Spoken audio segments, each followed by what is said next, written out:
प्रिय विद्यार्थियों, DSS online कक्षा में आपका स्वागत है। आज हम सभी हिंदी व्याकरण के अंतर्गत समास में समास के भेद के बारे में अध्ययन करेंगे।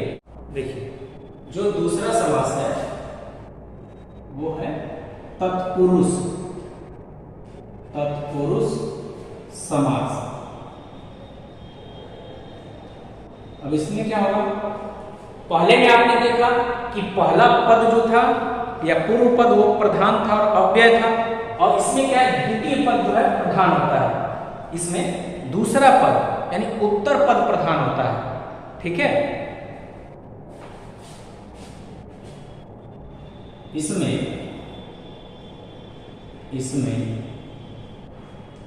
उत्तर पद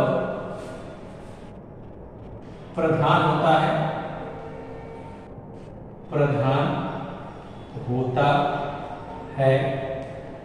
तथा पूर्व पद गौण होता है। ठीक है, और एक चीज और इसमें होता है, इसके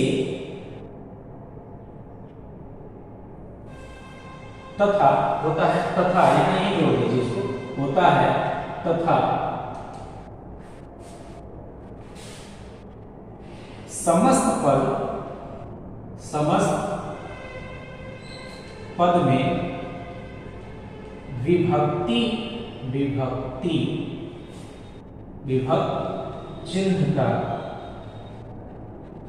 चिन्ह का लोप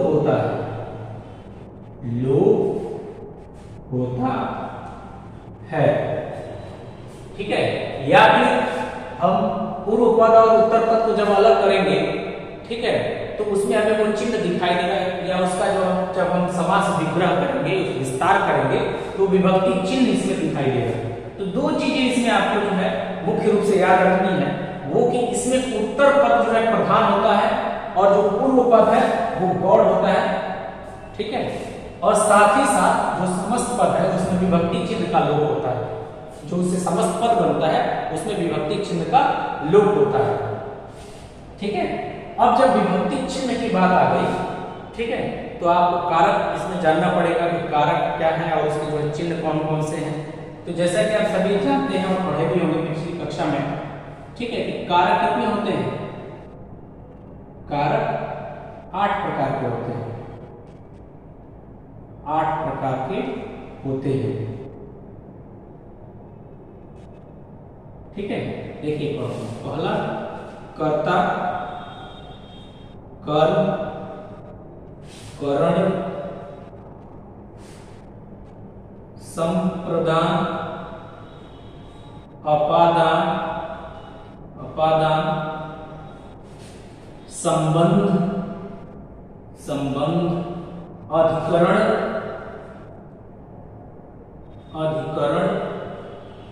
और एक होता है संबोधन। ठीक है, ये 8 हो गए कारक।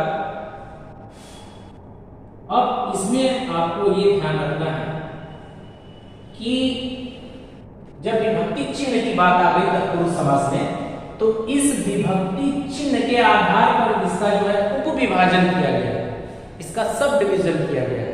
ठीक, लेकिन अब यहाँ एक चीज और याद रखिएगा ध्यान से, लेकिन यहाँ कारक 8 प्रकार होते हैं।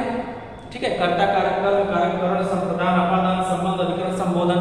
लेकिन जो ये पहला जो कारक होता है, ठीक, जिसका चिन्ह क्या होता है, में, ये जो है इसके अंतर्गत नहीं आता है। ये किसमें आता है?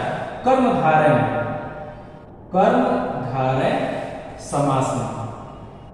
ठीक है, कर्मधारय समास में आने के कारण अब इसकी गिनती जो है हम इसमें नहीं करते हैं।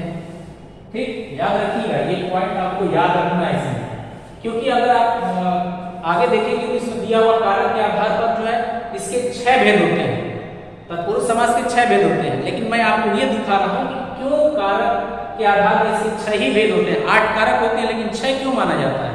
तो मैंने बताया कि जो पहला होता है यानी कर्ता कारक, वो जो है कर्मधारय समास में आता है। ठीक, और जो सबसे अंत में संबोधन है, इसको जो हम विच्छेदित नहीं कर सकते हैं, इसका विग्रह नहीं कर सकते हैं, इसको अखंडित नहीं कर सकते हैं, पूर्व पद उत्तर पद में हम बांट नहीं सकते हैं, इसलिए जो इसको हटा दिया जाता है, ये इसमें नहीं होता है। तो अब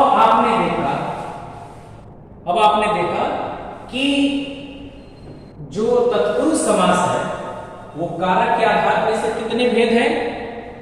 कारक चिन्हों के आधार पर, कारक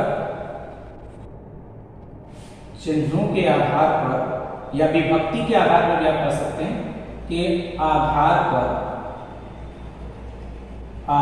पर इसके 6 भेद हैं, इसके 6 भेद हैं। ठीक है, और वो कौन कौन से हैं? यहाँ देखिए, कर्म, करण, संप्रदान, अपादान, संबंध, अधिकरण। ठीक है, अब आपको समझ में आया क्यों जो है विभक्ति यहाँ पे या कारक 8 होते हैं, लेकिन तत्पुरुष समास में केवल 6 ही को क्यों जोड़ा जाता है, क्यों शामिल किया जाता है। ठीक है, यहां से क्लियर हो गया। अब देखिए, इससे हम पढ़ेंगे कि कर्म तत्पुरुष, कर्म तत्पुरुष। अब इसी कारक चिन्हों के आधार पर इसको 6 भागों में बांटा गया, तो हो गया कर्म, चूंकि ये तत्पुरुष का एक भेद है। ठीक है, ये हो जाएगा कर्म तत्पुरुष। ठीक, कर्म तत्पुरुष और कर्म कारक का चिन्ह क्या होता है? को। इसका चिन्ह होता है, इसका चिन्ह होता है को। ठीक है, तो अब जैसे जिस सामासिक पद का जो है विग्रह करने पर उनके बीच जो है अगर को चिन्ह या विभक्ति चिन्ह को आता है या द्वितीय विभक्ति जो है उसमें प्रकट होती है, तो उसको हम क्या कहेंगे? उसको हम कहेंगे कर्म तत्पुरुष। ठीक है, जैसे उदाहरण जो है इसको देख लीजिए। जैसे कि मान लीजिए हम कहें कि स्वर्गगत, या दूसरा उदाहरण लीजिए ग्रामगत। अब इसका विग्रह करेंगे तो क्या होगा? ग्राम को गया। ठीक, यानी गांव हो गया, ग्राम का मतलब गांव। स्वर्गगत, स्वर्ग को गया, स्वर्ग को गया। ठीक, तो इसमें हम जब इसका विस्तार कर रहे हैं ग्रामगत, तो देखिए जब विस्तार कर रहे हैं इस समस्त पद का, जब हम समास विग्रह कर रहे हैं, जब उसका विस्तार कर रहे हैं, तो ये विभक्ति चिन्ह से दिखाई दे रही है, प्रकट हो रही है। तो ये क्या हो जाएगा? कर्म तत्पुरुष, क्योंकि कर्म का जो चिन्ह है वो को है। स्वर्गगत, स्वर्ग को गया। ठीक है, यहाँ पे विभक्ति चिन्ह क्या है? को है, और को किसको जो है प्रदर्शित करती है? कर्म तत्पुरुष को, कर्म कारक को, इसलिए जो है ये कर्म तत्पुरुष हो जाएगा। ठीक है, तो ये हो गया। अब जो है दूसरा जो है वो क्या है? करण। और आप जानते हैं कि करण का चिन्ह क्या होता है? करण का चिन्ह होता है से। करण का चिन्ह होता है से या के द्वारा, से या के द्वारा। तो इसको हम क्या कर सकते हैं? इसको कैसे परिभाषित कर सकते हैं? यहाँ पे आप लोग तत्पुरुष लिख लीजिएगा। कर्म तत्पुरुष, करण तत्पुरुष, संप्रदान तत्पुरुष, अपादान, संबंध और अधिकरण। अगर आप विभक्ति चिन्ह बस याद रखेंगे तो इसको आप आसानी से समझ जाएंगे। देखिए विभक्ति चिन्ह इसमें क्या है? से के द्वारा, से के द्वारा है। ठीक है, जिसके द्वारा कार्य जो माध्यम हो, जिसके द्वारा, जैसे मान लीजिए हम यहाँ पे पढ़ें तुलसी कृत, तुलसी कृत, ये क्या हो जाएगा? जब इसका विग्रह करेंगे तुलसी द्वारा, द्वारा कृत या रचित या कर सकते हैं। जैसे दूसरा उदाहरण ले लीजिए हस्त लिखित, हस्त लिखित, हाथ से लिखा हुआ, लिखा हुआ, ठीक है। तुलसी कृत, तुलसी द्वारा, कृत या रचित, और हस्तलिखित, हाथ से लिखा हुआ। तो देख रहे हैं हम विभक्ति चिन्ह से, यहाँ पर द्वारा, और ये किसका है, से के द्वारा किसका चिन्ह है, तो ये करण कारक का चिन्ह है। इसलिए इसमें क्या होगा, इसमें होगा करण तत्पुरुष, ठीक है, इसमें होगा करण तत्पुरुष, ठीक है। इसी तरह से कई उदाहरण आपको मिल जाएंगे, जैसे मान लीजिए हम कह रहे हैं बाढ़ पीड़ित, रोगग्रस्त, रोगग्रस्त, ये हो जाएगा रोग से ग्रस्त, रोग, रोग से ग्रस्त। जैसे इसी तरह हो जाएगा अकाल पीड़ित, अकाल पीड़ित, ठीक है। तो ये हो जाएगा अकाल से पीड़ित।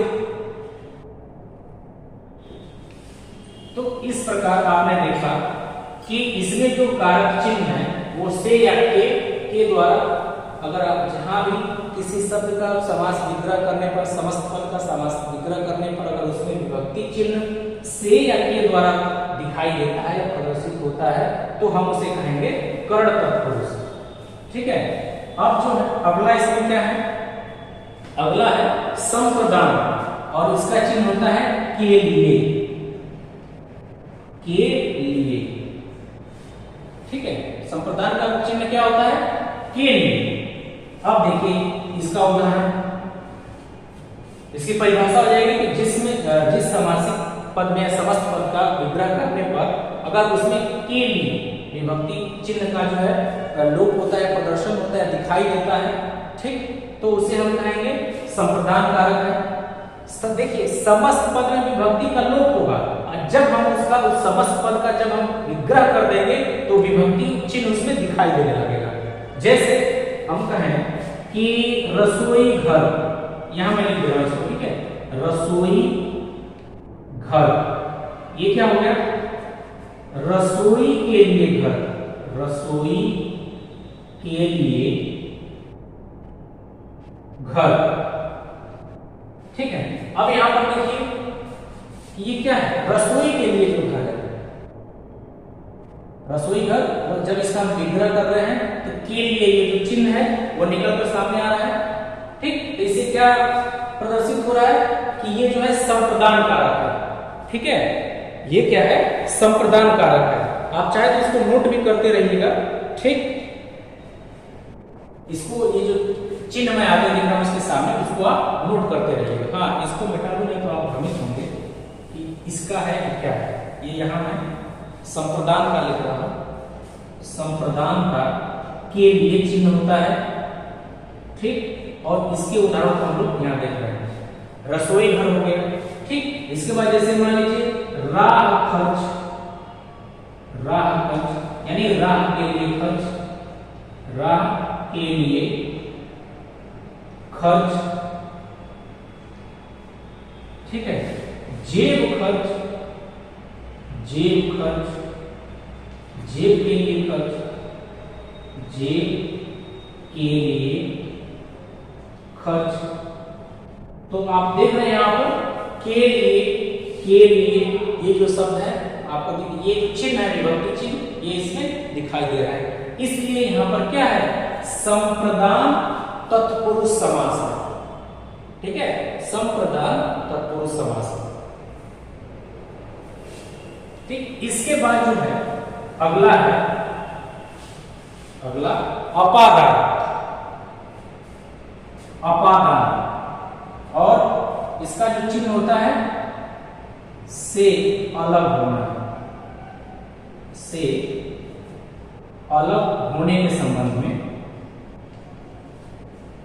संप्रदान का होता है कि ये अपादान से अलग होना है, अलगाव की स्थिति का जब बोध हो तो वहां हम क्या कहेंगे, वहां संबंध कारक होता है। और संबंध तत्पुरुष किसे कहेंगे कि जिस समस्त पद में, ठीक, समस्त पद में विभक्ति या कारक चिन्ह से यानी अलगाव की स्थिति में इसका लोप होता है तो उसे हम क्या कहते हैं, उसे हम कहेंगे कि अपादान तत्पुरुष समास है, और जब उसका विग्रह करेंगे तो विभक्ति चिन्ह दिखाई देगा। जैसे उदाहरण देखिए कैसे ये विभक्ति चिन्ह दिखाई देगा। हम कहें रोग मुक्त, रोग मुक्त, तो रोग से मुक्त, रोग से मुक्त, ये हो गया। भय मुक्त, भय मुक्त, तो भय से मुक्त, भय से मुक्त, ये हो गया। विद्याहीन, यदि हम कहें विद्याहीन, तो ये क्या हो जाएगा? विद्या से हीन, विद्या से हीन। धनहीन, धनहीन, ये क्या हो जाएगा? धन से हीन, धन से हीन। तो आप इस सब में देख रहे हैं कि जब इसका हम समास विग्रह कर रहे हैं समस्त पद का, तो से और से जो विभक्ति चिन्ह दिखाई दे रही है, लेकिन इससे का यहाँ एक चीज और है कि ये अलगाव की स्थिति को प्रदर्शित कर रहा है। रोग से मुक्त, यानी रोग पहले वो रोगी था लेकिन अब रोग से मुक्त हो गया, रोग से अलग हो गया। भय मुक्त, यानी वो भय से अलग है, डर यानी डर उसको नहीं लगता है, भय मुक्त। विद्याहीन, यानी विद्या से विद्या उसके पास नहीं है। धनहीन, यानी धन से हीन है, धन से रहित है, धन नहीं है। तो यहाँ अलगाव की स्थिति आ रही है, तो इसलिए यहाँ पे ये सब क्या है? ये जितने भी शब्द हैं आपके, वो किसके उदाहरण हैं? ये तत्पुरुष समास के हैं, और तत्पुरुष समास में इसके हैं अपादान तत्पुरुष समास के। ठीक है, तो दो और बचा है, इसको भी आज पढ़ लेते हैं, ताकि अगले क्लास में या अगले दिन जो है अगला जो समास है, समास नंबर जो तीसरा है कर्मधारय समास, उसके बारे में पढ़ेंगे। थोड़ा धैर्य बनाए रखिएगा। संबंध को देखिए, संबंध तत्पुरुष, संबंध तत्पुरुष का चिन्ह होता है का, के, की, का, के, की। ठीक है, ये इसका चिन्ह होता है। चिन्ह विभक्ति आपने पढ़ा होगा पिछली कक्षा में, इसमें है लेकिन आगे है। विभक्ति संबंध कारक का जो चिन्ह होता है विभक्ति चिन्ह का, के, की। ठीक है, और हम पढ़ रहे हैं संबंध तत्पुरुष समास। तो जिस समस्त पद में ठीक का, के, की कारक चिन्ह या विभक्ति चिन्ह का लोप होता है, उसको हम क्या कहते हैं? उसको हम कहते हैं तत्पुरुष समास। और उसके साथ ही साथ ये भी कहेंगे उसमें उत्तर पद जो है प्रधान होता है, पूर्व पद जो गौड़ होता है, साथ ही साथ उसमें विभक्ति चिन्ह के स्थान पर हम ये लिख देंगे कि समस्त पद में का, के, की चिन्ह का लोप होता है। सब में यही परिभाषा है, विभक्ति चिन्ह के स्थान पर बस का, के, की लिख देंगे। यहाँ विभक्ति चिन्ह लिखा गया है, और स्पेशली हम किसी की बात करेंगे तो उसका चिन्ह यहाँ लिख देंगे, उसकी परिभाषा बन जाएगी। इसीलिए बार बार सबकी मैं परिभाषा नहीं लिख रहा हूं, यही इसकी मुख्य परिभाषा है, और इसी में जब विभक्ति चिन्ह यहाँ लिखते जाएंगे सबकी परिभाषा बनती जाएगी। हाँ, उदाहरण आपको समझना अत्यंत आवश्यक है। देखिए का, के, की, अब यहां हम जैसे लिखे गंगा जल, गंगा जल, ये क्या हो गया? गंगा का जल। घुड़दौड़, घुड़दौड़, तो ये क्या हो जाएगा? घोड़ों का दौड़, घोड़ों का दौड़। अब देखिए यहां गंगा जल, ठीक है, गंगा का जल, जैसे कई है जीवन और लिख दे रहा हूं, तो देखिए बार एक्सप्लेन कर रहा हूं। जीवन साथी, ये हो जाएगा जीवन का साथी। ठीक है, देखिए गंगा जल, गंगा का जल, जो जल है वो गंगा नदी का है, उससे संबंधित है, संबंध का बोध हो रहा है। घोड़ों का दौड़, घुड़दौड़, घोड़ों का दौड़, ये जो दौड़ हो रहा है वो किसका है? घोड़ों का है, घोड़ों से संबंधित है। ठीक है, और यहाँ चिन्ह जो है का है, और का चिन्ह किसका बोध कराता है? कि संबंध कारक का। ठीक है, तो इसलिए यहां पर क्या होगा? संबंध तत्पुरुष समास होगा। जीवन का साथी, जीवन साथी, जीवन का साथी, वो साथी कैसा है, जीवन भर के लिए, ठीक, जीवन का साथी है। तो यहाँ आपने देखा का विभक्ति जब उस इस समस्त पद का, ये समस्त पद है इसलिए मैंने इसको पहले ही लिख दिया था, समस्त पद पहले ही भाग में मैंने इसको समझाया था। और ये समास विग्रह, समास विग्रह कर रहा है। तो देखिए समस्त पद में विभक्ति चिन्ह का लोप होता है, विभक्ति चिन्ह छिपी हुई होती है। जो ही हम समस्त पद का जब समास विग्रह करते हैं तो विभक्ति चिन्ह सामने आ जाती है, प्रकट हो जाती है, ठीक है। यहाँ विभक्ति चिन्ह यहाँ गायब नहीं था, लेकिन जब समस्त विग्रह कर रहे हैं, समास विग्रह, तो विभक्ति चिन्ह यहाँ पे दिखाई दे रहे हैं, ठीक। तो ये हो गया आपका संबंध तत्पुरुष। अब इसके बाद जो अंतिम बचता है वो है अधिकरण। अधिकरण का जो चिन्ह होता है वो होता है में पर। इसका जो चिन्ह होता है में या पर, ठीक है, ये इसका चिन्ह है। तो इसकी परिभाषा क्या हो जाएगी, इसमें उत्तर पद प्रधान होता है और पूर्व पद गौड़ होता है, तथा जिस पद में पर चिन्ह का, जिस समस्त पद में या सामासिक पद में पर का लोप होता है वह क्या होता है, अधिकरण तत्पुरुष समास होता है। अधिकरण तत्पुरुष समास होता है। जैसे हम कहें कि घुड़सवार, घुड़सवार,